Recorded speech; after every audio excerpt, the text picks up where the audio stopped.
अमरावती जिले के तलेगांव दशासर गांव में घरकुल योजना में बड़ा घोटाला उजागर हुआ।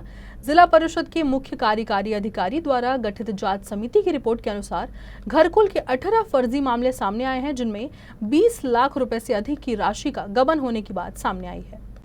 जांच रिपोर्ट के अनुसार गांव के कुछ लोगों ने फर्जी नामों से आवेदन करके सरकारी घरकुल योजना का अनुदान प्राप्त किया।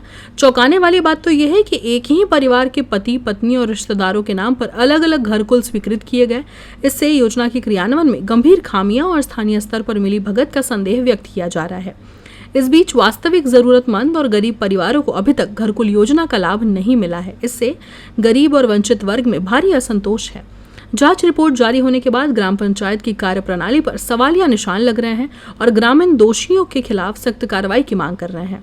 जिला परिषद की सीईओ संजीदा महापात्रा ने कहा है कि जांच के दौरान सामने आने वाले सभी फर्जी मामलों के खिलाफ आवश्यक कानूनी कार्रवाई की जाएगी। योजनाओं में हेराफेरी किसी भी हालत में बर्दाश्त नहीं की जाएगी।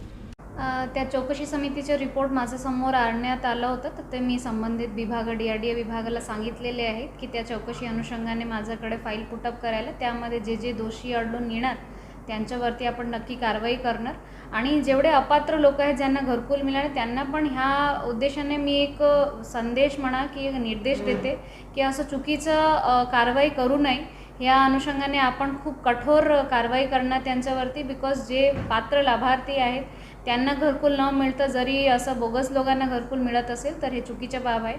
तर कोणी ह्यामध्ये एंटरटेन व्हायचेच नाही आणि कोणी जरी असं कामं करत असतील तरी तुम्ही नक्की तुमचा व्हिडिओ किंवा मला थेट संपर्क करा आणि त्याच्याबद्दल माहिती द्या, तर आम्ही सक्त कारवाई त्यांच्यावरती करू। नाही, माझ्याकडे तर मागच्या आठवड्यामध्येच अहवाल सादर करण्यात आला होता, तर त्या अनुषंगाने मी डिपार्टमेंटने आपण लवकरात लवकर कारवाई करू।